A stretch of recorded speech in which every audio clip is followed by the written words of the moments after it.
कृष्णा दीदी दंडवत प्रणाम। राधे राधे। राधे राधे दंडवत प्रणाम। ओम अज्ञानतिमिरान्धस्य ज्ञानाञ्जन शलाकया चक्षुरुन्मीलितं येन तस्मै श्रीगुरुवे नमः। नमो महावदन्याय कृष्ण प्रेम प्रदायते कृष्णाय कृष्ण चैतन्य नामने गौरतुषे नमः। हे कृष्ण करुणा सिंधु दीनबंधो जगतपते गोपेश गोपिका कांत राधा कांत नमोस्तुते। तप्त कांचन गौरांगी राधे वृंदावनेश्वरी वृषभानुसुते देवी प्रणमामि हरिप्रिये। तवैवास्मि न जीवामि त्वया विना इति विज्ञाय राधे त्वं नय मां चरणान्तिकं। गुरुवे गौरचन्द्राय राधिकाय तदालय कृष्णाय कृष्ण भक्ताय तद्भक्ताय नमो नमः। वाञ्छाकल्पतरुभ्यश्च कृपा सिन्धुभ्येव च पतितानां पावनेभ्यो वैष्णवेभ्यो नमो नमः।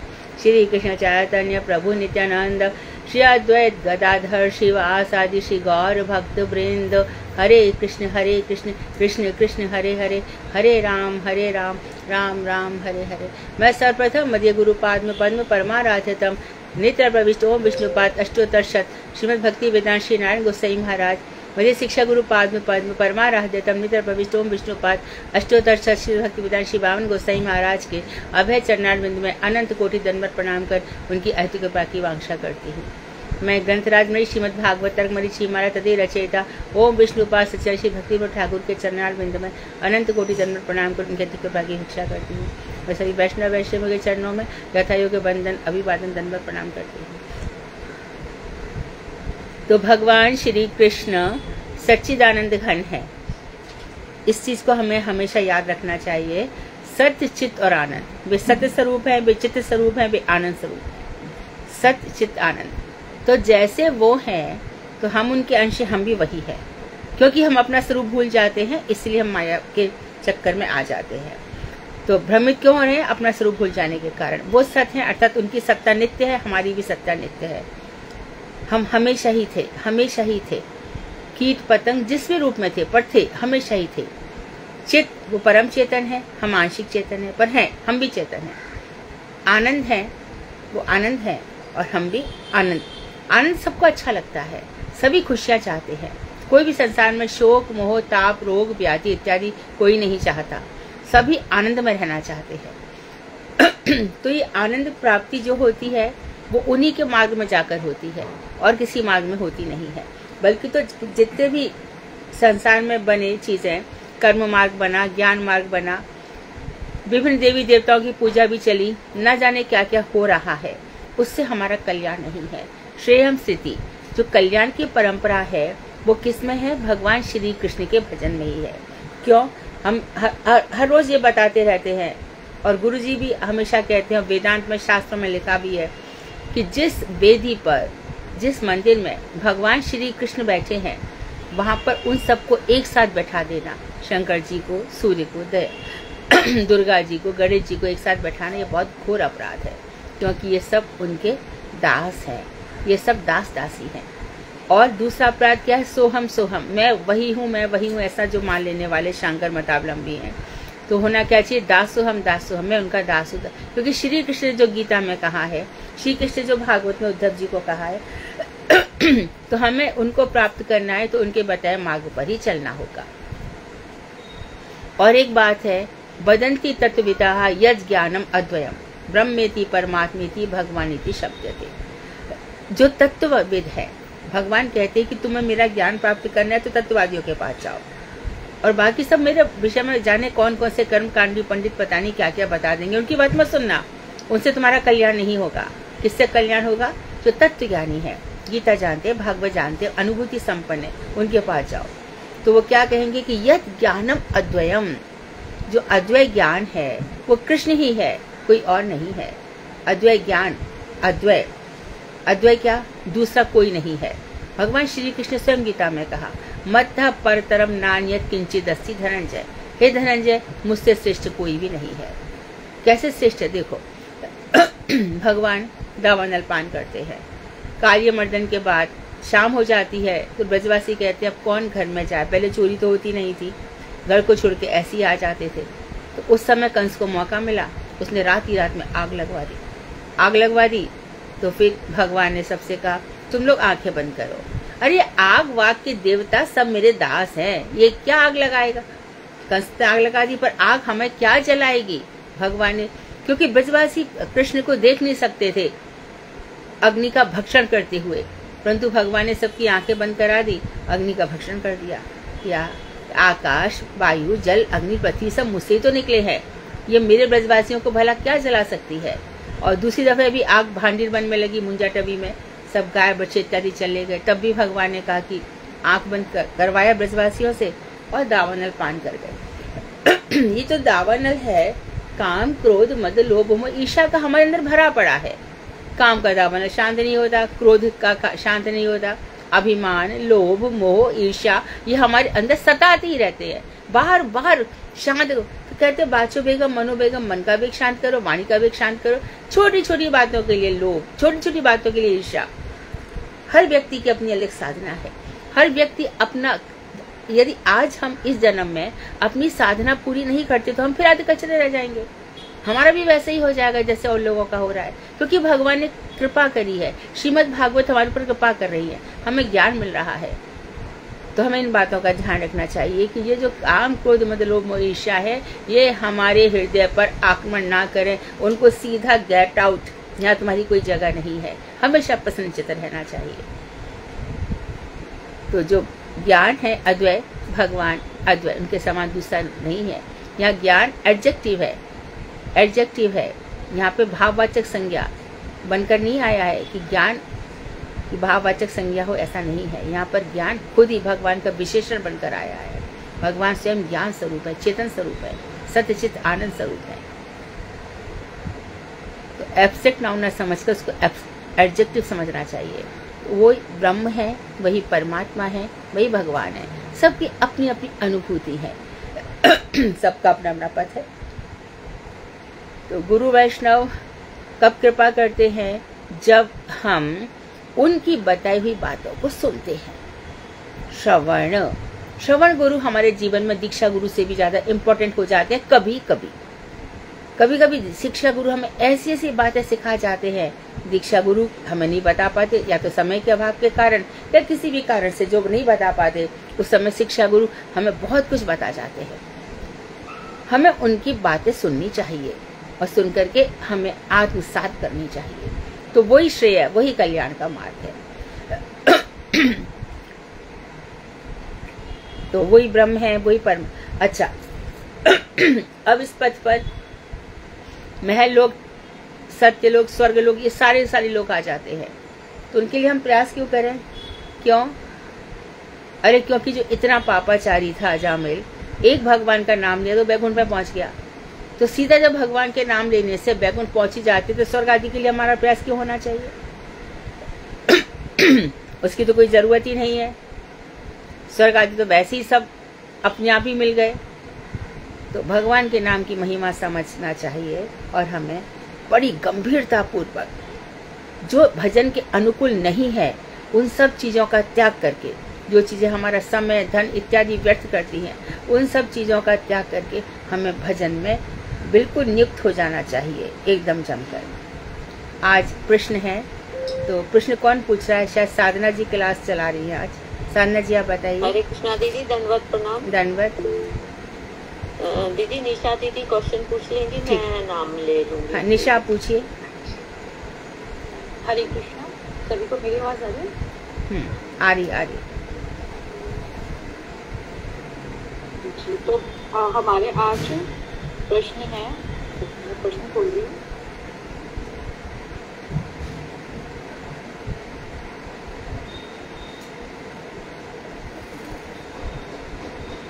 आज हमारे प्रश्न है पृष्ठ संख्या 252 से श्लोक संख्या 25 से और क्लास हमारी 118 से। तो पहला प्रश्न है, भक्ति का मार्ग किस प्रकार का है? अनीता त्यागी दीदी।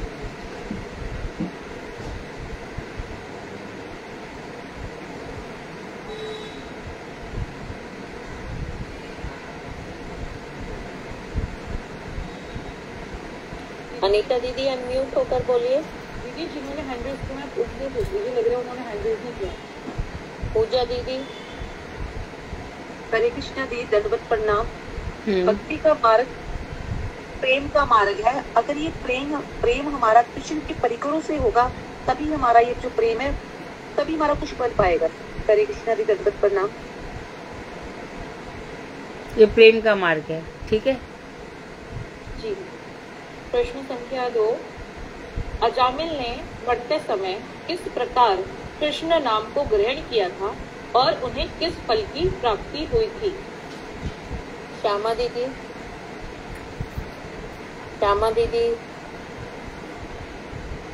शैला खंडेलवाल दीदी। हरी सूचना प्रणाम। अजामिल ने मरते समय पुत्र के बहाने नारायण उच्चारण कर कृष्ण नाम को ग्रहण किया था। उससे नाम के फल से वैकुंठ नाम की प्राप्ति हुई थी।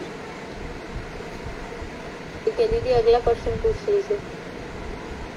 प्रश्न 3, निम्नलिखित को परिभाषित कीजिए। पहला, श्रद्धा। ज्योति दीदी। हरे कृष्ण दीदी, दंडवत प्रणाम। श्रद्धा है सभी श्री कृष्ण और श्री कृष्ण का नाम एक ही वस्तु है। नाम में श्री कृष्ण की सर्वशक्ति है। इस दृढ़ विश्वास का नाम ही श्रद्धा।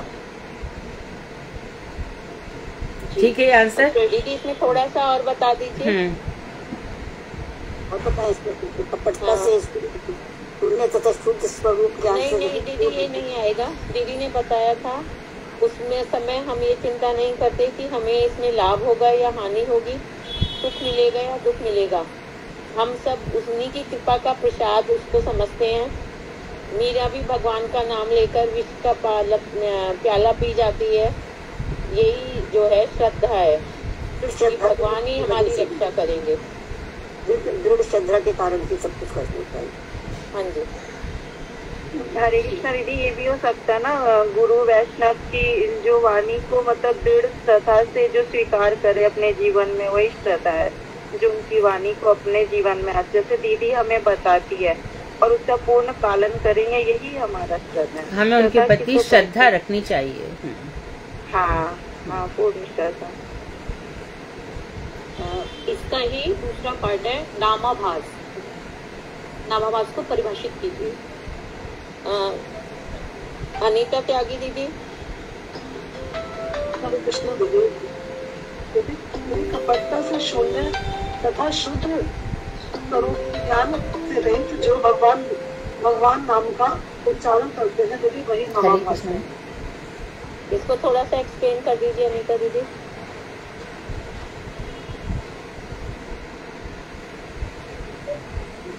हरे कृष्ण। हरे कृष्ण दीदी, हम दीदी ना चाहते हुए भी दीदी अनायास में जैसे हम भगवान को किसी हरे कृष्ण का भी नाम लेकर के हम भगवान का नाम पुकारते हैं, तो दीदी हरे कृष्ण नामाभास होता है और उससे भी हमारा कल्याण होता है। हरे कृष्ण।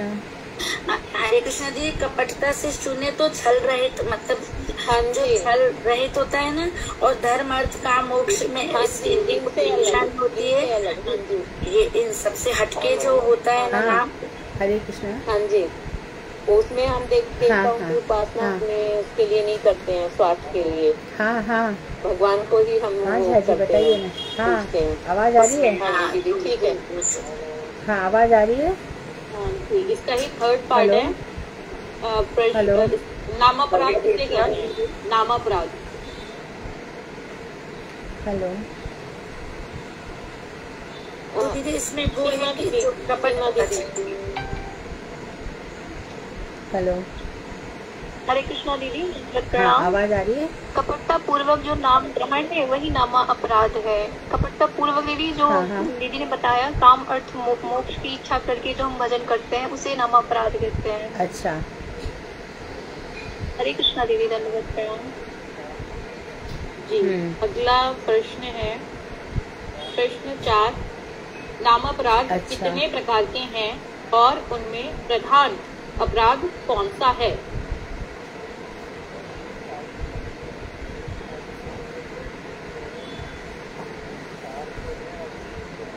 हरे कृष्णा। श्यामा दासी दीदी।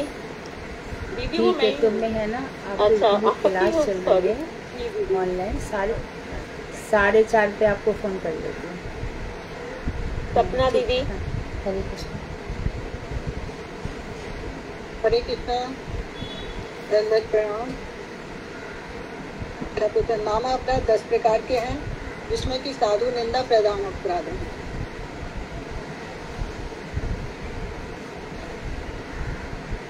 दीदी आप बताते जाइएगा, अगर आपको एक्सप्लेनेशन की जरूरत होगी तो आप बता दीजिएगा, मैं सिर्फ प्रश्न पूछती हूँ जी। अब हमारा अगला प्रश्न है, साधु निंदा के विषय में सती जी ने अपने पिता दक्ष प्रजापति से क्या कहा? इंदु वाही दीदी। हरे कृष्णा, दंडवत प्रणाम सभी को। साधु निंदा के विषय में सती जी ने अपने दक्ष प्रजापति से कहा कि शब्द रूपी इस जड़ शरीर में आत्मबुद्धि रखने वाला जो व्यक्ति होता है, वह अगर साधुओं की निंदा करता है तो इसमें कोई आश्चर्य नहीं, जबकि वैष्णव के लिए निंदा सुनकर कोई प्रत्युत्तर नहीं देता, उसकी तरफ ध्यान नहीं देता, ऐसे निंदकों को ऐसी निंदा को समाप्त कर देता है। उदाहरण के लिए विदुर जी ने कौरवों का साथ छोड़ा और विभीषण ने लंका को छोड़ दिया, रावण की लंका जो उसका भाई था उसको छोड़ दिया। मतलब ऐसे में जो वैष्णव लोग होते हैं वो निंदकों का साथ ही छोड़ देते हैं। अगला प्रश्न 6, कर्म जड़ व्यक्ति किस प्रकार का व्यवहार करते हैं या उनका व्यवहार किस प्रकार का होता है? भगवती दीदी।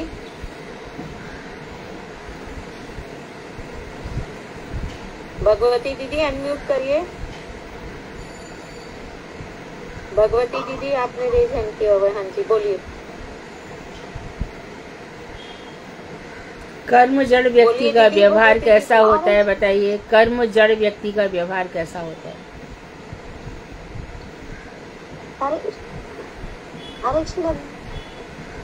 बोलो। रूबी दीदी। अपनी वीडियो बंद कर दीजिए। भगवती दीदी अपनी वीडियो बंद कर दीजिए प्लीज। जो लोग कर्म जड़ मूर्ख और अपने पांडित्य का अभिमान रखते हैं, कर्म पक्षी चिकनी चुपड़ी मीठी बातों को व्यवहार करते हुए रजोगुणी अधिकारी के कारण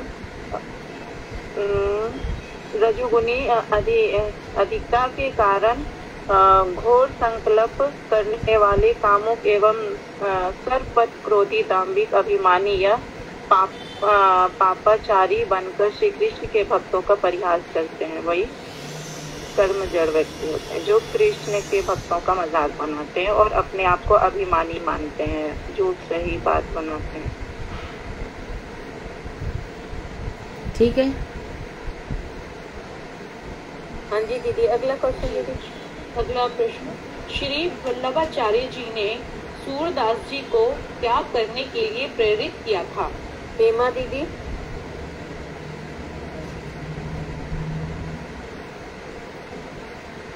हेमा दीदी।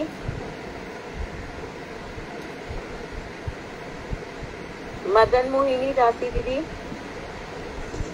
हरे कृष्णा दीदी, दंडवत प्रणाम। वॉइस आ रही है दीदी? आ रही है। हाँ जी आ रही है दीदी। जी दीदी, श्री वल्लभाचार्य जी ने सूरदास जी को कहा कि तू भगवान की लीलाओं का गान कर। पद गाने लगे और कृष्ण की बाल चरित्र पर सुंदर सुंदर लीलाएं रची। हरे कृष्ण दीदी। कौन कौन सी रचना रची एक दो बताओ? मदन मोहिनी दासी एक दो रचनाएं बताओ सूरदास जी की। कौन कौन सी फेमस है? मैया मोरी मैंने माखन खायो। हाँ। और कौन कुटिल खल कामी। हाँ। और खेलत में को काको गुसैया। श्याम कौन तो गोरी। हाँ, बूझत श्याम कौन तो गोरी। हाँ।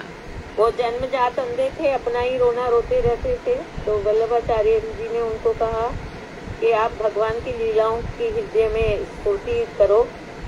तो फिर लोगों ने उनकी परीक्षा भी ली कि भगवान ने आज कौन सा श्रृंगार किया हुआ है। एक बार उनको हमें सूरदास जी जैसे व्यक्ति के लिए हमें ऐसे नहीं बोलना चाहिए कि अपना ही रोना रोते थे, ऐसा नहीं कहना चाहिए। हमें कहना चाहिए कि वो अपना दैन्य भाव प्रकाशित करते रहते थे। मौसम कौन कुटिल करता। गलती होगी जी। हाँ, तो उन्होंने कहा कि जब आप हृदय में अपनी लीलाओं की स्फूर्ति करो, तो उन्होंने किया और उनको हर समय भगवान की लीलाओं का ध्यान होता था। तो लोग उनकी परीक्षा भी लेते थे। एक बार उनको श्रृंगार में कपड़े नहीं पहनाए गए, तो उनसे पूछा गया, तब उन्होंने कहा आज तो हरि नंगम नंगा। तो फिर सबको लगा कि हाँ भाई ये अनुभूति संपन्न है। ठीक है। अगला प्रश्न 8। भगवान व भगवान के प्रिय भक्तों का अपमान करने वाले लोगों में कौन कौन से अवगुण होते हैं? रेवती दीदी। हरे कृष्णा। भक्तों का अपमान करने वालों के वो होता है जड़ी धन संपत्ति, अभिमान, विभूति, ऐश्वर्य, उत्तम कुल में जन्म, साधारण विद्या, संन्यास आदि रूपी त्याग, सौंदर्य, बाल और कर्म आदि के द्वारा अहंकारी, खल तथा अन्य बुद्धि वाले व्यक्ति ही जगत ईश्वर श्री हरि एवं उनके प्रिय भक्तों का अपमान करते हैं। हरे कृष्ण। प्रश्न 9।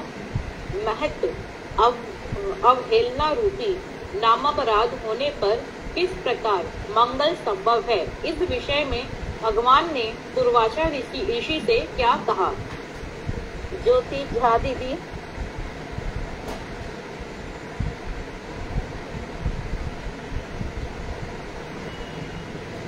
ज्योति झा दीदी अनम्यूट करिए। धन्यवाद दीदी। मैं दूसरा बोलूंगी दीदी। ठीक है। राजेश नाम से हैं, बोलिए दीदी। राजेश नाम से जो हैं।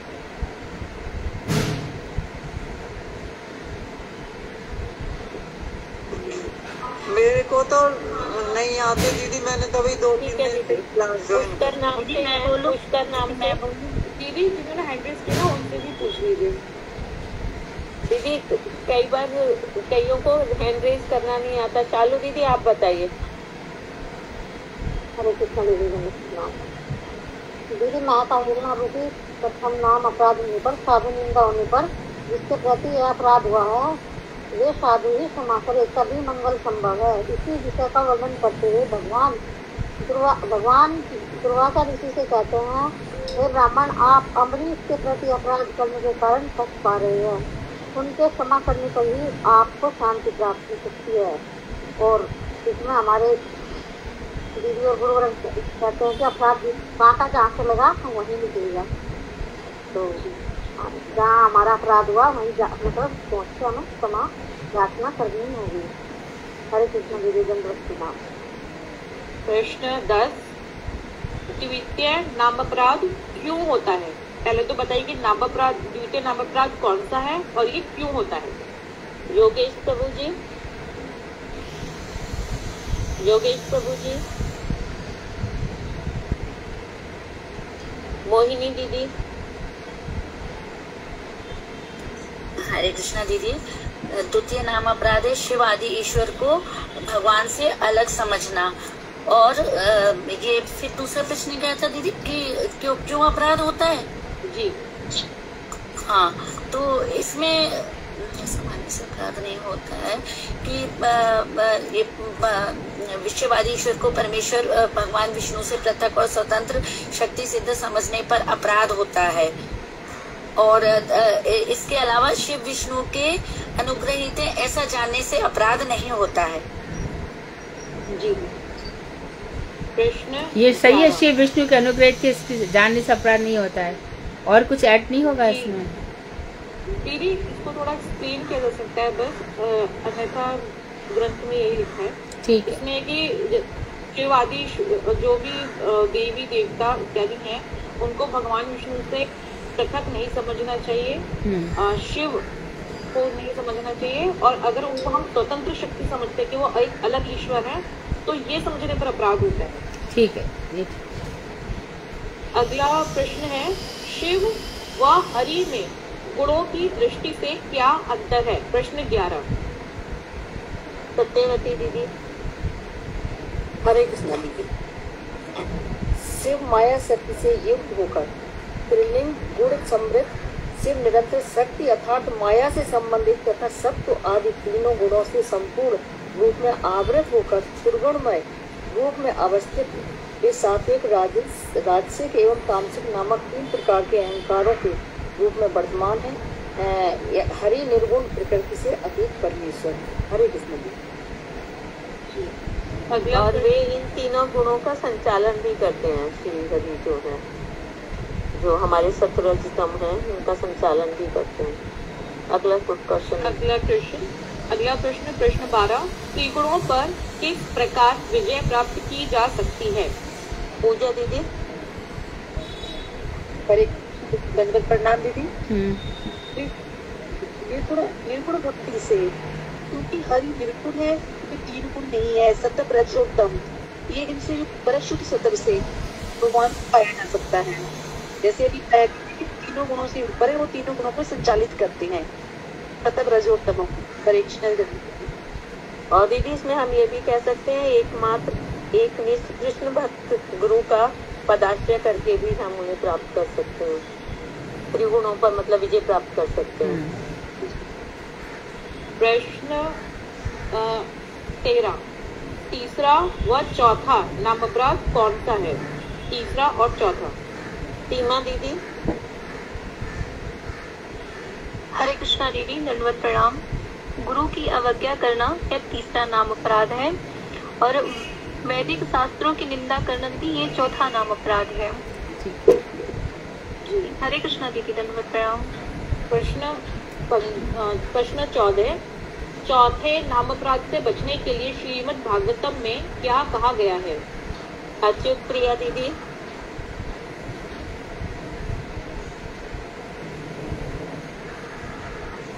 अच्युत प्रिया दीदी, आपने हैंड रेज किया हुआ है। दीदी दंडवत प्रणाम दीदी। हरे कृष्णा। चौथा नाम अपराध है वैदिक शास्त्रों की निंदा करना, और उसमें लिखा है कि किसी भी वैदिक शास्त्र की निंदा नहीं करनी चाहिए। भागवत शास्त्र में विशेष श्रद्धा रखनी चाहिए, किंतु अनन्य शास्त्रों को भी विषय वस्तु का पालन करने की योग्यता दीदी। जी दीदी। हाँ, ये गुरु अवज्ञा और वैदिक शास्त्र नहीं दीदी, नहीं वो सही बोल रही है, सही बोल रही है। तीसरा तो यही होता है ना, वैदिक शास्त्र निंदा करना तीसरा अपराध है। है ठीक है ठीक है। हाँ जी दीदी बोलिए। दीदी चौथे का ही पूछा है। दीदी ठीक बोलिए। दीदी बोलिए। जी दीदी। विषय वस्तु का पालन करने की योग्यता रखने वाले अधिकारियों को अपकारी जानकर निंदा नहीं करनी चाहिए। हाँ, नहीं करनी चाहिए। ठीक है दीदी। प्रश्न 15। नाग पत्नियों ने भगवान से क्या प्रार्थना की? ज्योति गुप्ता दीदी। हरे कृष्णा दीदी। उन्होंने कहा था कि हम आपको और आपके द्वारा प्रवृत्ति और निवृत्ति मतलब निगम शास्त्रों को प्रणाम करती हैं। मतलब प्रवृत्ति जो जिससे कि हमारे संसार में फंसते हैं, और निवृत्ति जो संसार से हम दूर करती है, निवृत्ति हम संसार से निवृत्त होते हैं, वैराग्य होता है। जी। अगला प्रश्न है प्रश्न 16। प्रमाण शिरोमणि किसे कहा गया है और श्रीमद् भागवतम के प्रकाशक कौन है? भगवती दीदी।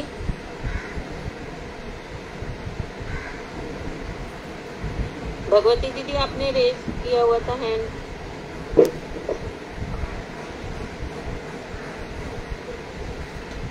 हरे कृष्णा दीदी। मैं बोलूं? 1 मिनट दीदी, फिर लोग के हमसे पूछा नहीं। 1 मिनट। सत्यवती चौहान दीदी। सॉरी दीदी, मुझे नहीं समझ रहा। दीदी मैं बताऊं? सपना दीदी। सपना दीदी।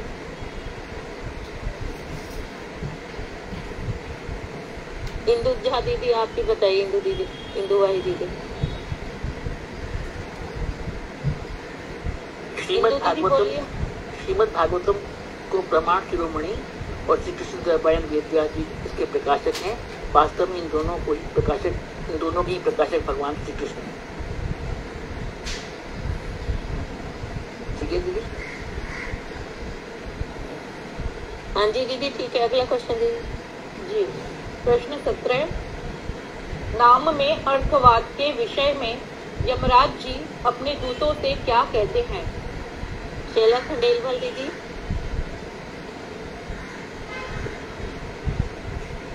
यमराज जी अपने दूतों से कहते हैं, जो महाजन नहीं है वे ही दैवी माया के द्वारा विमोहित होने के कारण भगवान के नाम के महात्म्य को नहीं समझ पाते। इसके फलस्वरूप जड़ बुद्धि के कारण नाम महात्म्य में अर्थवाद करके मधुपुष्पित कर्मफल प्रदर्शक वाणियों में अधिक विश्वास करते हैं और यज्ञ आदि बड़े बड़े कर्मों में नियुक्त होकर नामापराध के कारण अमंगल प्राप्त करते हैं। दीदी कर्म फल प्रदर्शक, मधु पुष्पित कर्म फल प्रदर्शक वाणी, ये क्या होती है? इसका अर्थ? मधु पुष्पित वाणी, मीठे मीठे फल बताने वाली वाणी। ऐसा करोगे तो स्वर्ग मिलेगा, ऐसा करोगे तो पुत्र उत्पन्न होगा, ऐसा धन धान से परिपूर्ण हो जाओगे। ये सब वेदों की मीठी मीठी वाणी, कर्मकांड में फंसाने वाली। और व्रत प्रदर्शक जो मार्गदर्शक गुरु हैं, मार्ग दिखाने वाले। दीदी जैसे हमारी ये वो एकादशी में जो कथाएं होती हैं उसमें भी होता है ना। हाँ, वो इसलिए वैष्णव संप्रदाय के लोग उन कथाओं को नहीं पढ़ते, यही कारण है। इसलिए नहीं, जो एकादशी महात्म इत्यादि ये कर्मकांडी वाली कथाएं हमारे यहाँ नहीं पढ़ी जाती।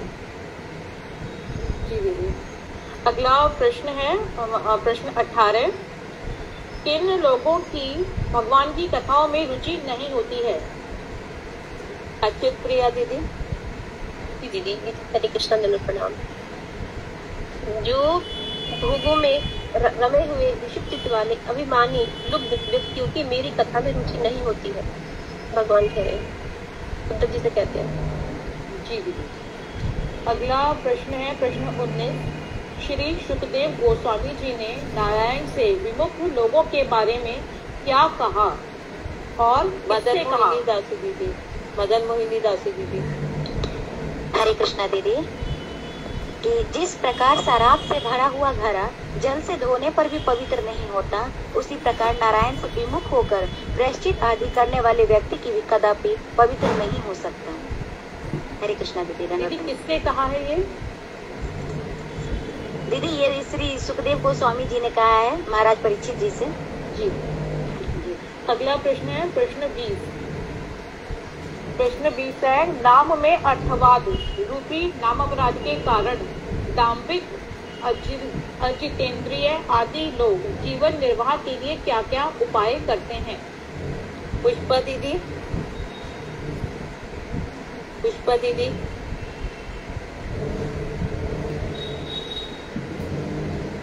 ज्योति दीदी।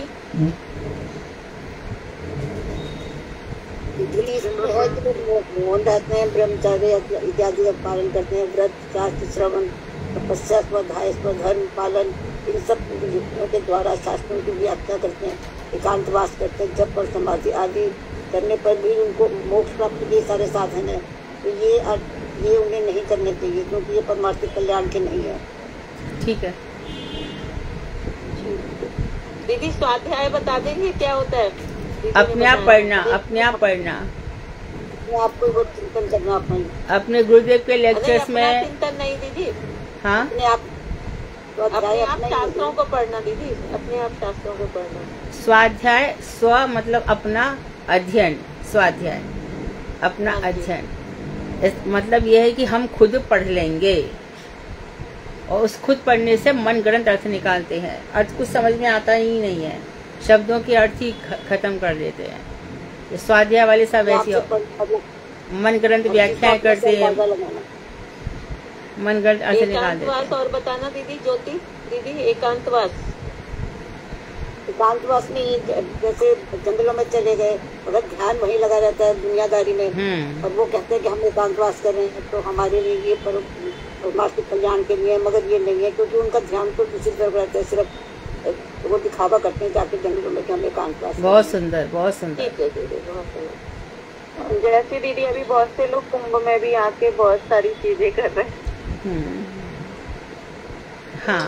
अब हमारे कुंभ में तो पैसा बनाने का साधन भी कितना अधिक हो गया है ना।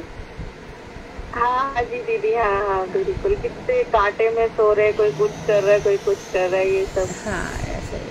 दीदी एक IITN का बड़ा आ रहा है ना। किसका? हाँ एक IITN है, हाँ। बहुत कम एज का, तो वो पता नहीं क्या क्या वहाँ कर रहा है। लोग कह रहे हैं कि वो लाइमलाइट में है आजकल। क्या कह रहा है वो? हाँ, उसकी शायद दीदी साल की पैकेज थी 30 लाख या ऐसे, वो सारा कुछ छोड़ छाड़ के यहाँ बाबा बन गया है और कह रहे मुझे शांति चाहिए, शांति चाहिए। अच्छा। कल कथा में भी बता रहे थे कृष्णदास प्रभु जी, कह रहे उसके जैसा मूर्ख कोई है ही नहीं, शांति चाहिए, शांति चाहिए। बता, ना नौकरी में रहा, ना किसी धर्म में रहा, कर क्या रहा है? उसको शांति मिल रही है, कुंभ में जाके उसको शांति मिलेगी। किसी अच्छे गौड़ी मठ में जाता, साधु मिलती उसको, फिर तो आत्मा को शांति मिलती। सही है, सही है, बिल्कुल सही है। शांति साधु संघ के अतिरिक्त कहीं भी नहीं है। और साधु संघ में भी जो स्वानुभूति संपन्न साधु हैं, उनकी कथाओं में, कथाओं से ही परम शांति है और कहीं नहीं है। जी दीदी, हमारे 2 क्लासेस के प्रश्न हो चुके हैं और हमारे एक अगले और लास्ट क्लास के प्रश्न हैं। तो सिर्फ अब 6 प्रश्न हैं, तो जिन्होंने प्रश्न के उत्तर नहीं दिए हैं अभी तक वो प्रयास करें। तो अब हमारा एक मिनट दीदी, एक रिक्वेस्ट और है, सब अपने हैंड्स जो रेज किए हुए हैं डाउन कर लें, क्योंकि कुछ लोग उसमें पता नहीं लग रहा है कि किसने नहीं बताया। वो अपने हाथ उठा लें ताकि हम उनसे पूछ सकें, क्योंकि जब हम पूछते हैं तो जवाब नहीं दे रहे हैं जो लोग, तो वो प्लीज क्लियर हो जाएगा। जी, अब ये प्रश्न सुन के फिर जो पहले प्रश्न सुन लीजिए, उसके बाद हैंड रेज कीजिएगा। तो प्रश्न है, छठा नाम अपराध कौन सा है? इसे किस प्रकार की भक्ति कहा जा सकता है? इस विषय में दीदी प्रश्न थोड़ा सा और है। इस विषय में श्री नारद जी ने क्या कहा है? हेमा दीदी, हरे कृष्णा दीदी, धन्यवाद प्रणाम। अनान्य शुभ कर्मों को नाम के समान समझना ही छठा नाम अपराध है। और इसमें श्रीमद नारद जी कहते हैं कि वही जन्म है, वही कर्म है, वही कर्म है, वही आयु आयु है, वही मन है, वही वचन है, जिसके द्वारा विश्वात्मक ईश्वर श्री हरि परिसेवित होते हैं। यदि इन सब के द्वारा भगवान की सेवा न की जाए तो ये सब तुच्छ हैं। दीदी अगला क्वेश्चन पूछिए। अगला प्रश्न, भक्ति कब वर्धित होती है? प्रश्न 2, भक्ति कब वर्धित होती है? श्रीमद् भागवतम में कितने प्रकार के जन्म बताए गए हैं? ज्योति झा दीदी, ज्योति झा दीदी।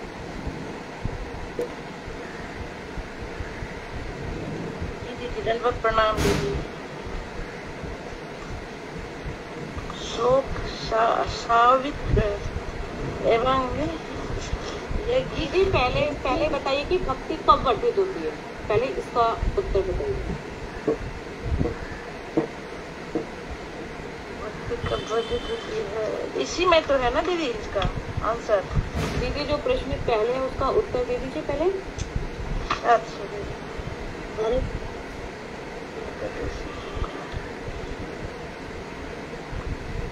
दीदी ऐसे नहीं है, गुरु वैष्णव की दीदी भगवती दीदी आप बोलिए प्लीज, भगवती दीदी बोलिए। दीदी मुझसे भी साफ दीदी, गुरु वैष्णव का संग और वैष्णवन के साथ में ही रह के गुरु वैष्णव की सेवा दीदी ने बताया था, और उनका संग जैसे करके तो उन्हीं के साथ में रह कर भक्ति उदित होती है। भगवत जी ने आज पहली बार आंसर दिया इतने सालों में, इसलिए इनकी तालियां तो बजती हैं। आप कोशिश कर रहे हो और सीख रहे हो, बहुत अच्छी बात। अरे दीदी सोचती हूँ कैसे दूँ, और वर्णन का भी याद कर लिया, अभी डर भी लगता है कैसे घूमती रहती। डर सब हम लोग बहने ही तो, डर किसका लगता है, हम सब बहने ही तो हैं। दीदी मैं तो भूल जाती हूँ, याद हुए हुआ भी भूल जाती हूँ, कैसे बोलूँ आज। अभी अच्छा बोला ना आपने, गुरु वैष्णवन के संग बढ़ती बट अच्छा तो बोला। और दीदी वर्णन वाला भी, 4 वर्णन वाला आपने बताया, वो भी मैंने याद करा। अच्छा, का सेवा करेगा वो छठी, याद कर लेते फिर डर जाती। धीरे धीरे आप प्रैक्टिस करेंगे, ठीक हो जाएगा। हाँ आगे कब होगा? मैं तो ऐसी पागल हूँ, मुझे तो कुछ आदत नहीं। इसका दूसरा पार्ट भी बता दो भगवती दीदी। श्रीमद् भागवतम में कितने प्रकार के जन्म बताए गए हैं, ये भी बता दो दीदी। दीदी वो जो दीदी पूछ रही थी, बता रही थी, उन्हीं से पूछ रही थी जो एक्सप्लेन कर रही थी। कौन सी दीदी थी जो इससे पहले बता रही थी? ज्योति झा दीदी, बताइए। दीदी जो बता रही थी दीदी वो होगा ना इसका आंसर। दीदी जन्म अब सेकंड पार्ट का वही है, कितने जन्म बताए हैं श्रीमद् भागवतम में? ठीक है दीदी। कितने जन्म है? शुक्र, सावित्र और इन 3 प्रकार अध्यक्ष। हाँ, जन्मों के द्वारा क्या लाभ है? दीदी इनको इन जन्मों को बता दीजिए कि कौन कौन से जन्म किस प्रकार होंगे। शौक्र कैसे लिया जाता है दीदी? शौक्र, सावित्र और याज्ञिक जन्म क्या है? दीक्षक। वेद में जिन कर्मों की व्याख्या स्थापित की गई है उससे शौक्र जन्म किसे कहते हैं? मोहिनी दीदी आप बता दो। मोहिनी दीदी आप बता दो। हरे कृष्णा दीदी, शौक्र जन्म तो माता पिता से प्राप्त होता है, और सावित्र यज्ञोपवीत संस्कार से होता है, और याज्ञिक जन्म यज्ञ दीक्षा से लेने से याज्ञिक जन्म होता है। जी। प्रश्न 3, भगवान को किस प्रकार से प्राप्त किया जा सकता है? अनीता दीदी आपने हाथ खड़ा किया हुआ दीदी। योगेश प्रभु जी,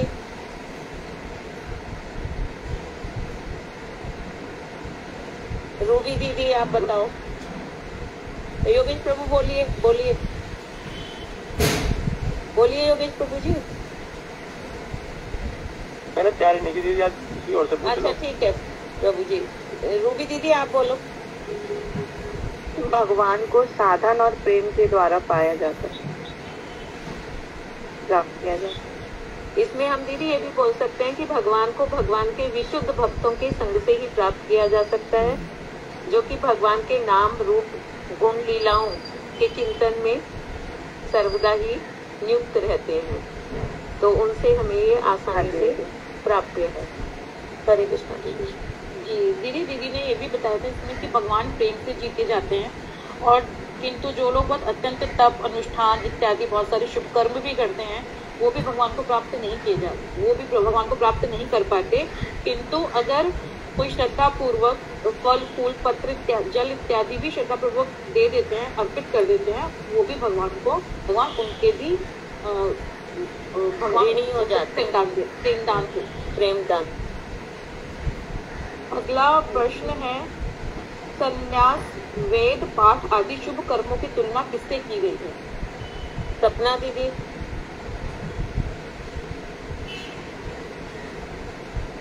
अच्युत प्रिया दीदी।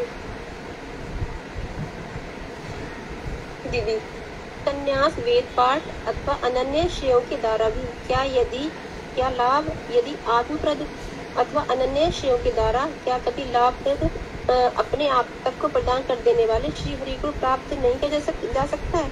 ये शुभ कर्म तो जड़मय है, हरिनाम ही चिन्मय है। हरिनाम के साथ जड़ कर्मों की तुलना करना नाम अपराध है। जी। अगला प्रश्न 5, अन्य देवी देवताओं की उपासना को हरिनाम के समान समझने से नाम अपराध क्यों होता है? सत्यवती दीदी। हरे कृष्ण दीदी, अन्य देवताओं की उपासना आदि शुभ कर्मों को भी हरि नाम के समान समझना छठे नाम अपराध का अंतर्गत है। इस प्रकार भागवत में नीचे वर्णन, इस प्रकार वृक्ष की जड़ में जल देने मात्र से ही वृक्ष के स्तंभ, शाखा और उपशाखा आदि तृप्त हो जाते हैं। प्राण संतुष्ट होने पर सारी इंद्रियां प्रसन्न हो जाती हैं। उसी प्रकार कृष्ण उपासना के द्वारा ही समस्त देवताओं का अर्चन हो जाता है। अलग से उनके करने की आवश्यकता नहीं पड़ती और वैसे भी पृथक रूप से पूजा करना निश्चित होता है। हरे कृष्ण जी। ये अंतिम प्रश्न है आज के सत्र का। प्रश्न 6, श्रीमद् भागवतम में श्री कृष्ण की क्या विशेषता बताई गई है? जिन्होंने नहीं बताया वो अपने आप ही अपना हैंड रेज कर दें, बाकी प्लीज डाउन कर लें। रिक्वेस्ट है सबसे, जिन्होंने अभी तक नहीं बताया वो अपने हैंड्स रेज करें, बाकी सब डाउन कर लें। हेमा दीदी। हरे कृष्ण दीदी। श्री कृष्ण परिपूर्ण काम, स्वयं में परिपूर्ण, सम एवं प्रशांत हैं। जी। और ये सब कारणों के कारण नियंता, मायातीत, अचिंत्य, अद्वैत भी हैं। मतलब कुछ भी इसमें हम बता सकते हैं। कुछ भी नहीं, जो उनके लिए योग्य है वही बता सकते हैं। हाँ सॉरी, जो उनके से रिलेटेड है उसमें से कुछ भी और बता सकते हैं।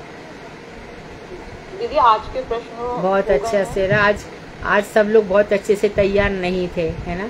हर बार तुरंत उत्तर दिए जाते हैं, आज तो कुछ लोगों ने तैयार नहीं किया था। बी सिंसियर प्लीज, आप लोग सिंसियर बने। हरे कृष्ण दीदी। हाँ, मेरी आवश्यकता है एक अंक कला पुरुषा कृष्णस्तु भगवान स्वयं। हाँ, बाकी देवी देवताओं के लिए आ सकता है। एक अंक। हाँ, देवी देवता जो है उनके लिए। श्रीमद् भागवत कौन पढ़ा? हाँ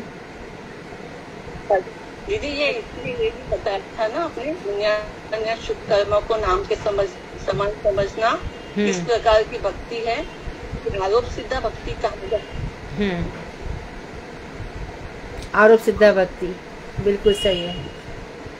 कुछ भी करिए और बस लड़की की शादी करिए, भैया बड़े भक्त हैं, लड़की की शादी करिए, ये सब आरोप सिद्धा भक्ति है। ब्राह्मण को दान दे आए, ब्राह्मण को गैया दे आए, ये सब आरोप सिद्धा भक्ति है। भक्ति का आरोप है, भक्ति नहीं है, भक्ति का आरोप है। भक्ति भस धातु सेवा धातु से बना है। भगवान राधा कृष्ण की सेवा, उनके नित्य पार्षदों की सेवा, मधुर रस से, बासल रस से, श्रृंगार रस से, शांत रस, दास रस से उनकी सेवा करना, भजन करना ही भक्ति है। इस भक्ति में सब कुछ अपने आप छूट जाता है, छोड़ा नहीं जाता। ज्ञान और वैराग्य अपने आप आ जाते हैं, उनके लिए प्रयास भी नहीं किया जाता, अनायास ही आ जाता है। अनायास ही इंसान परम शांति को प्राप्त हो जाता है। और प्रश्न था मेरा। दीदी एक प्रश्न है मेरा। दीदी जैसे एक करके पूछो। चलो दीदी आप पूछे, जो दीदी आप पूछे फिर मैं पूछती हूँ। दीदी जैसे वो बताया गया ना कि जैसे कारणोदकशाही विष्णु तो एक है और गर्भोदकशाही विष्णु बहुत अनेक है, मतलब सब ब्रह्मांडों में, एक ब्रह्मांड में नहीं है। तो हर ब्रह्मांड में ही उनकी नाभि कमल से वो निकलते हैं। हाँ, बिल्कुल। हाँ, हर ब्रह्मांड में। हाँ,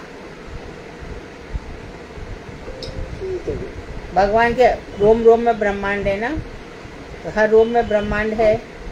तो कौन सा ब्रह्मांड में तो हर कई सारे ब्रह्मा हैं। कोई 4 मुख वाले हैं, कोई 5 मुख वाले हैं, कोई अरब मुख वाले भी हैं, 1000 मुख वाले भी हैं।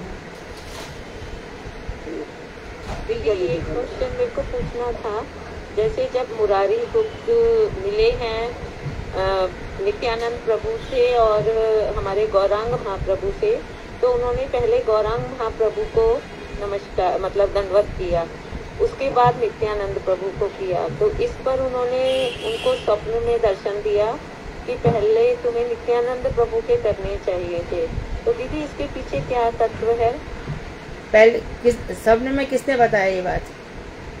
ये गौरांग महाप्रभु ने ही उनको बताया। हाँ। कि वो अगले दिन आकर पहले नित्यानंद प्रभु के, हाँ, क्योंकि नित्यानंद गुरु तत्व है, नित्यानंद गुरु तत्व है और चैतन्य महाप्रभु भगवत तत्व है, तो गुरु जी को पहले प्रणाम करना चाहिए। ठीक है दीदी। दीदी आज की कथा सुषमा दीदी को कहनी थी, तो उनकी हमारे पास ऑडियो है दीदी, तो उसको अभी निशा दीदी प्ले करेंगी। ठीक है। हरीशा दीदी कर दीजिए। जी दीदी।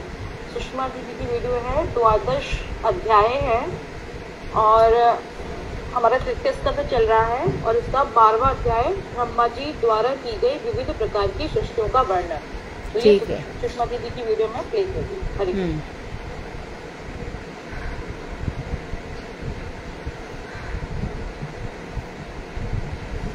ओम अज्ञानतिमिरान्धस्य ज्ञानाञ्जनशलाकया चक्षुरुन्मीलितं येन तस्मै श्रीगुरवे नमः।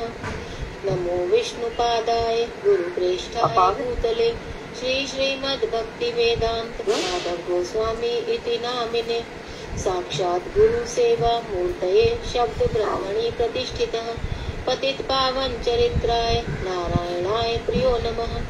श्री कृष्ण चैतन्य प्रभु नित्यानंद श्री अद्वैत गदाधर श्रीवासादि श्री गौर भक्त वृंद। मैं सर्वप्रथम अपने गुरु पाद पद्म अष्टोत्तर शत श्रीमद् भक्ति वेदांत माधव गोस्वामी महाराज के चरणारविंद में अनंत कोटि दंडवत प्रणाम करती हूँ। तत्पश्चात मेरे परम गुरुदेव नित्य लीला प्रविष्ट ओम विष्णुपाद अष्टोत्तर शत श्रीमद् भक्ति वेदांत नारायण गोस्वामी महाराज के चरणारविंद में अनंत कोटि दंडवत प्रणाम करती हूँ। समस्त रूपानुग गुरु वर्ग के चरण कमलों में मेरा असंख्य कोटि दंडवत प्रणाम। मेरी शिक्षा गुरु भागवताचार्य श्रीमती मधु खंडेलवाल दीदी, जिनकी प्रेरणा से मैं यह भागवत कथा कहने का प्रयास कर रही हूँ, यद्यपि मुझ में ऐसी कोई योग्यता नहीं है। दीदी, आपके चरण कमलों में मेरा असंख्य कोटि दंडवत प्रणाम। कक्षा में उपस्थित सभी वैष्णव व वैष्णवियों को भी मेरा यथा योग्य सम्मान पूर्वक दंडवत प्रणाम। कथा कहने में यदि मुझसे कोई त्रुटि हो जाए तो मैं क्षमा प्रार्थी हूँ और भविष्य के लिए भी आपसे मार्गदर्शन की वांछा करती हूँ। आज का विषय है ब्रह्मा जी द्वारा की गई विविध प्रकार की सृष्टियों का वर्णन। स्कंद तृतीय अध्याय 12 पेज 515 से 527। पिछले अध्याय में हमने काल के बारे में श्रवण किया था कि ब्रह्मा जी की आयु 100 वर्ष है, जिसके आधे भाग को परार्ध कहते हैं, जिसका पूर्व परार्ध अर्थात 50 वर्ष बीत चुके हैं और वर्तमान में द्वितीय परार्ध के 51वें वर्ष का पहला दिन चल रहा है। ब्रह्मा जी के एक दिन को कल्प कहा जाता है। इस समय वराह कल्प चल रहा है, क्योंकि इस कल्प में भगवान विष्णु वराह रूप में प्रकट हुए थे। श्री मैत्रेय ऋषि ने विदुर जी को बताया कि अब तक मैंने आपके समक्ष परमात्मा के काल नामक स्वरूप के प्रभाव का वर्णन किया है। अब वेद गर्भ श्री ब्रह्मा ने जिस प्रकार से सृष्टि की उसका वर्णन सुनिए। आदिकर्ता ब्रह्मा ने सर्वप्रथम जीवों के स्वरूप को अप्रकाशित करने वाला तम, देहादि में अहम बुद्धि का आरोप, रूप, मोह, भोग्य विषयों में ममता का आरोप अर्थात महामोह, भोग में बाधा प्राप्त होने पर अंतःकरण के धर्म स्वरूप क्रोध का संचार अर्थात तामिश्र, भोग्य वस्तु के नष्ट होने पर अपनी मृत्यु होने के अभिनिवेश की बुद्धि अर्थात अंधतामिश्र एवं अन्य अज्ञान की वृत्तियों की अर्थात अविद्याओं की सृष्टि की। किंतु इस सृष्टि में पाप की प्रचुरता को देखकर ब्रह्मा जी प्रसन्न नहीं थे। इसके बाद उन्होंने भगवान के ध्यान के द्वारा अंतःकरण को शुद्ध करके मानसिक सृष्टि की, जो सनक, सनंदन, सनातन और सनत कुमार, ये 4 निवृत्ति परायण काम्य कर्म रहित जितेंद्रिय मुनि थे और उनसे ब्रह्मा जी ने प्रजा की सृष्टि करने को कहा। किंतु वे चारों कुमार जन्म से ही मोक्ष धर्म में निष्ठ व भगवान वासुदेव के ध्यान में निमग्न थे, अतः उनकी प्रजा सृष्टि की कोई इच्छा ही नहीं थी। अपने पुत्रों को अपनी आज्ञा का उल्लंघन करते देखकर ब्रह्मा जी को क्रोध आ गया। उन्होंने क्रोध को रोकने की बहुत चेष्टा की, किंतु वह क्रोध उनकी भौहों के बीच से निकलकर नीले व लाल रंग के बालक के रूप में उत्पन्न हुआ जो देवताओं के पूर्वज थे और बड़े शक्तिशाली थे। इन नील लोहित ने रोते हुए ब्रह्मा जी से अपने नाम व रहने के स्थान के बारे में पूछा। ब्रह्मा जी ने उन्हें कहा कि तुम जन्म लेते ही बालक के समान रोने लगे, इस कारण से तुम रुद्र के नाम से जाने जाओगे। तुम्हारे रहने के लिए मैंने हृदय, इंद्रिय, प्राण, आकाश, वायु, अग्नि, जल, पृथ्वी, सूर्य, चंद्र व तपस्या ये स्थान पहले से ही रच दिए हैं। तुम्हारे 11 नाम होंगे जो इस प्रकार से हैं: मनु, मनु, महिनस, महान, शिव, ऋतध्वज, उग्ररेता, भव, काल, वामदेव, धृतव्रत, और यह भी बताया कि धी, धृति, रसला, उमा आदि 11 रुद्राणियां तुम्हारी पत्नियां होंगी। वे समस्त 11 रुद्र जो प्रजापति थे, उन्हें ब्रह्मा जी ने अपनी रुद्राणियों के साथ प्रजा की सृष्टि करने को कहा। नील लोहित ने ब्रह्मा जी से आज्ञा लेकर अपने समान जो सृष्टि की, उन्होंने संसार को निगल लेने की चेष्टा की, जिसे देखकर ब्रह्मा जी ने उन रुद्र को सृष्टि करने से रोक दिया और संसार के कल्याण करने के लिए उन्हें तपस्या करने की आज्ञा दी, जिससे कि वे परम ज्योति स्वरूप भगवान विष्णु को शीघ्र प्राप्त कर सकेंगे। इसके बाद सृष्टि के विषय में विशेष रूप से ध्यान मग्न होकर भगवान की शक्ति प्राप्त करके ब्रह्मा जी ने अपनी गोद से नारद, अंगूठे से दक्ष, प्राणवायु से वशिष्ठ, त्वचा से भृगु, हाथ से क्रतु, नाभि से पुलह, कानों से पुलस्त्य, मुख से अंगिरा, दोनों नेत्रों से अत्रि और मन से मरीचि, ये 10 पुत्र अर्थात प्रजापति उत्पन्न किए। ब्रह्मा जी के दाहिने स्तन से धर्म प्रकट हुआ तथा पीठ से अधर्म हुआ, जिससे कि मृत्यु होती है। उनके हृदय से काम, भौहों से क्रोध, अधर से लोभ, मुख से वाक अर्थात सरस्वती, लिंग से समुद्र और मल द्वार से पाप का निवास स्थान अर्थात राक्षसों के अधिपति निवृत्ति उत्पन्न हुए। उनकी छाया से कर्दम ऋषि हुए और सारा संसार उनके मन व शरीर से उत्पन्न हुआ। एक बार ब्रह्मा जी काम भाव के वशीभूत होकर अपनी सुंदरी निष्काम पुत्री सरस्वती पर आसक्त हो गए और उसे प्राप्त करने की इच्छा करने लगे। तब उनके मरीचि आदि पुत्रों ने उन्हें इस प्रकार का निंदित कार्य करने को मना किया। जब ऐसा करने पर भी ब्रह्मा जी का विवेक जागृत नहीं हुआ, तो उनके मरीचि आदि पुत्र भगवान की शरण में चले गए, क्योंकि भगवान ही धर्म की रक्षा कर सकते हैं। इस घटना से लज्जित होकर ब्रह्मा जी ने अपने उस शरीर का त्याग कर दिया, जो कि अंधकारमय कुहरे के रूप में बदल गया और दिशाओं ने उसे ले लिया।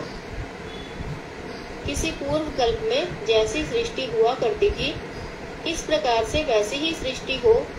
ब्रह्मा जी यह विचार कर ही रहे थे कि उनके चारों मुखों से चारों वेद प्रकट हुए। चारों ऋत्विज, जो कि होता, उद्गाता, अध्वर्यु व ब्रह्मा, वो भी उनके मुखों से प्रकट हुए। कर्म का विस्तार करने वाले आयुर्वेद आदि उपवेद, नीति शास्त्र, धर्म के 4 चरण, ब्रह्मचर्य आदि चारों आश्रम व उनकी वृत्तियां भी ब्रह्मा जी के मुख से उत्पन्न हुई। तब विदुर जी जानना चाहते थे कि ब्रह्मा जी ने कौन सा वेद किस मुख से प्रकट किया। मैत्रेय ऋषि ने बताया कि ब्रह्मा जी ने अपने पूर्व मुख से ऋग्वेद, दक्षिण मुख से यजुर्वेद, पश्चिम मुख से सामवेद व उत्तर मुख से अथर्ववेद को प्रकाशित किया। इसी प्रकार अपने मुखों से आयुर्वेद, धनुर्वेद, गांधर्व वेद अर्थात संगीत कला और स्थापत्य वेद अर्थात शिल्प कला की भी रचना की। फिर पंचम वेद, इतिहास और पुराणों की भी ब्रह्मा जी ने सृष्टि की। उन्होंने विद्या, दान, तपस्या और सत्य, धर्म के इन चारों चरणों व उनकी वृत्तियों सहित चारों आश्रमों की भी रचना की। सावित्र, प्राजापत्य, ब्राह्म, बृहद, इन 4 ब्रह्मचारी की वृत्तियों की तथा वार्ता, संचय, शालीन और शिलोंच, इन 4 गृहस्थ आश्रम के कर्तव्य अनुष्ठानों को भी ब्रह्मा जी ने रचा। उन्होंने 4 प्रकार के वानप्रस्थ आश्रमों की भी रचना की, जो कि इस प्रकार हैं: वैखानस, वालखिल्य, औडुंबर तथा पेनक, और 4 ही प्रकार की संन्यास वृत्तियों की भी रचना की, जैसे कुटीचक, बहुदक, हंस तथा परमहंस।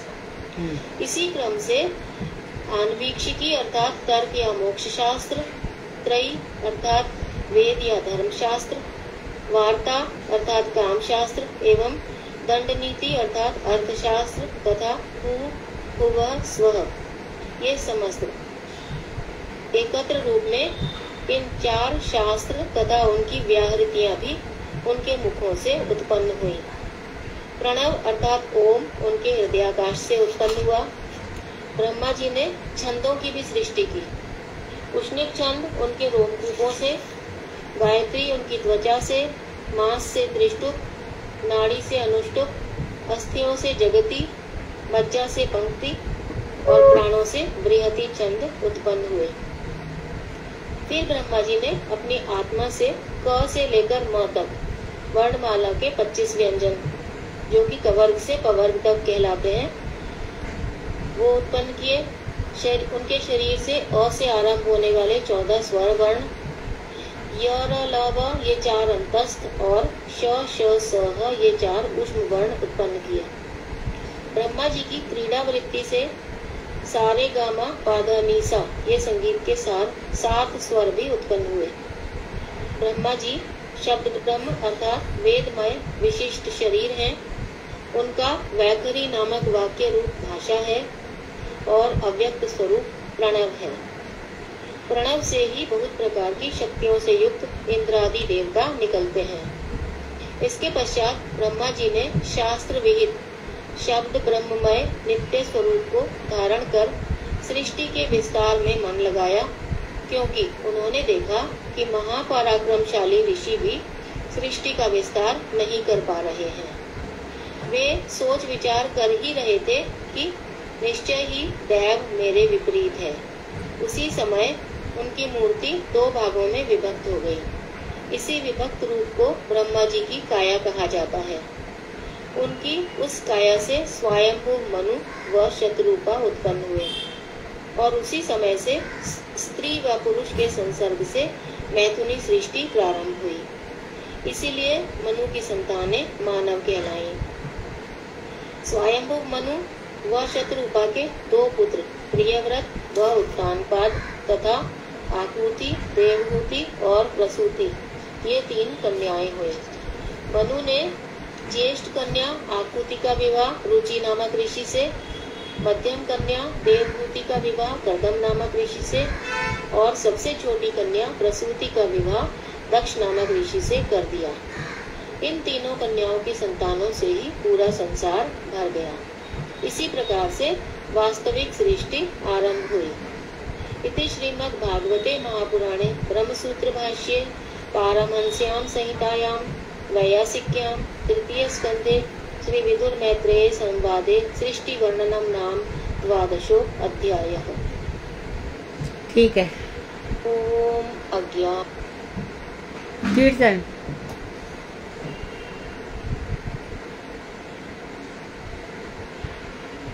कौन गा रहा है? हरे कृष्णा दीदी। हाँ। दीदी जैसे इसमें बताया कि जो ब्रह्मा जी की मूर्ति 2 भागों में विभक्त हो गई। दीदी ये कैसे हुआ? मतलब ब्रह्मा जी की मूर्ति 2 भागों में कैसे विभक्त हुई?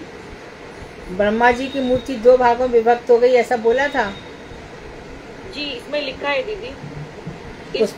इस प्रकार यथोचित कार्य करने की चेष्टा रत होने पर भी जब ब्रह्मा जी दैव के प्रति दृष्टि रखकर चिंता कर रहे थे, उसी समय अकस्मात उनकी यह मूर्ति 2 भागों में विभक्त हो गई। आगे क्या? विभक्त रूप को ही लोग ब्रह्मा को काय कहते हैं। ये 2 भागों में विभक्त हो गई के बाद क्या लिखा है? कि उस काय से स्त्री और पुरुष का एक जोड़ा उत्पन्न हुआ। ठीक है। तो ब्रह्मा जी जितनी भी सारी उन्होंने अपनी काया छोड़िए ना, एक काया छोड़ी उसे संध्या बनी, एक काया छोड़ी से कोहरा बना, एक काया छोड़ी से भगवान ब्रह्मा जी ने कई सारे शरीर छोड़े, तो एक शरीर छोड़ा उससे स्त्री पुरुष का जोड़ा बना।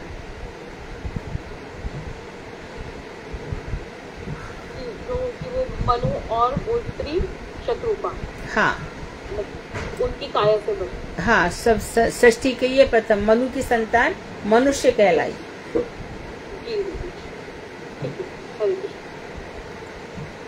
तो पहले से भगवान ने 84 लाख योनि तो डाल ही रखी है, ब्रह्मा जी उनके कहने से काम किया करते हैं। और जो प्रकृति है वो नदी पर्वत ये सब बनाई देती है। मया अध्यक्ष ने प्रकृति सुयते चराचर जगत, चर और अचर जगत इनको बना देती है, संसार बन जाता है, इनको प्राणियों से भर दिया जाता है, वो काम ब्रह्मा जी करते हैं। तो ब्रह्मा जी एक तरह से आर्किटेक्चर डिजाइन बनाते हैं, इसमें उसको क्या देना है, सबका शक्ल सूरज सब ब्रह्मा जी द्वारा बनाया हुआ होता है। कीर्तन। हाँ बोलो। प्रणाम दीदी, मंगल गीतम प्रयास कर सकते हो? सुनाओ सुनाओ। कौन कौन बोल रहा है? कौन गा रहा है मंगल गीत? नाम नहीं है तुम्हारा? जी दीदी, ईना दीदी। हीना? ईना दीदी, ईना झा। हाँ आवाज, हाँ समझ में नहीं आई। ठीक है ठीक है, गाओ। ईना दीदी। हाँ गाओ।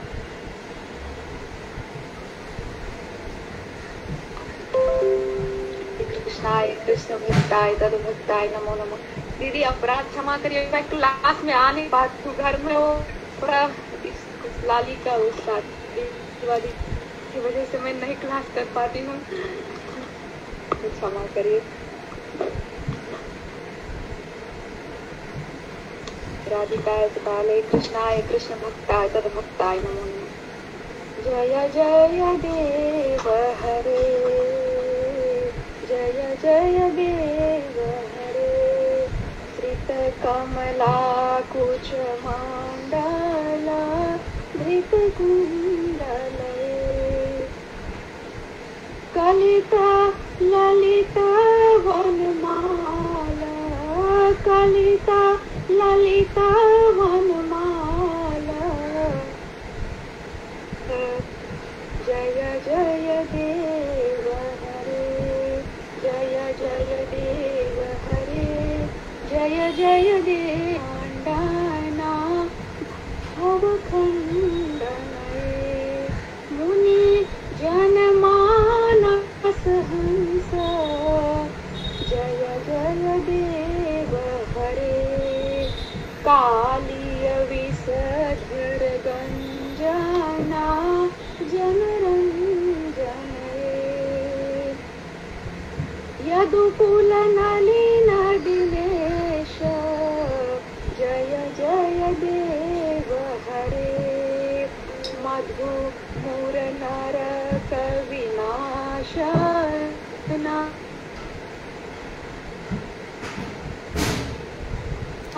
कुल केली निदाना, सुर कुल केली निदाना, जय देव अमल कमल दललोचना भवमोचने, त्रिभुवन भवन निधाना, जय जय देव हरे, जनक सुता कृत भूषणा जित दूषण, समर शमित दस कंठ, समर शमित दस कंठ, जय जय देव हरे, अभिनव जलधर सुंदरा धृत मंदरे, अभिनव जलधर सुंदरा धृत मंदरे, श्री मुख चंद्र चकोरा, राधा मुख चंद्र चकोरा, राधा कृष्ण युगल किशोरा, जय जय देव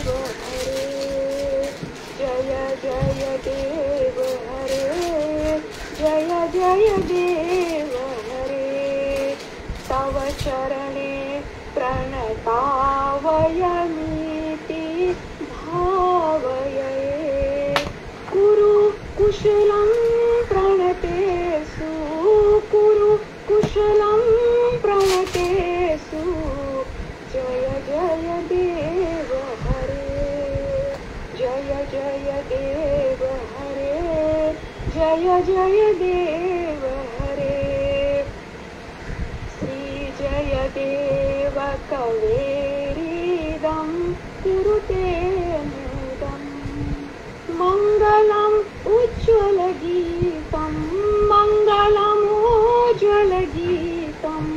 जय जय देव हरे जय जय देव हरे जय जय देव हरे श्री राधे कृष्ण गोविंद गोपाला नंद दुलारा यशोदा दुलार जय जय देव हरे जय जय देव हरे। दंडवत प्रणाम दीदी, सभी को अध्याय दंडवत प्रणाम। ठीक है, तो कल मिलते हैं, क्लास आगे चलेगी हमारी।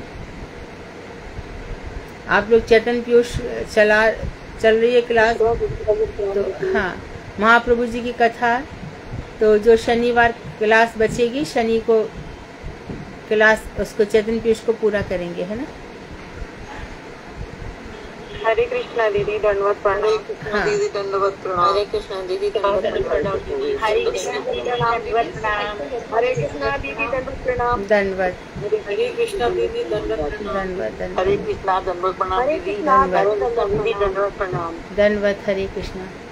वांछाकल्पतरुभ्यश्च कृपा सिन्धुभ्येव च पतितानां पावनेभ्यो वैष्णवेभ्यो नमः। हरे कृष्णा दीदी दंडवत प्रणाम सभी को।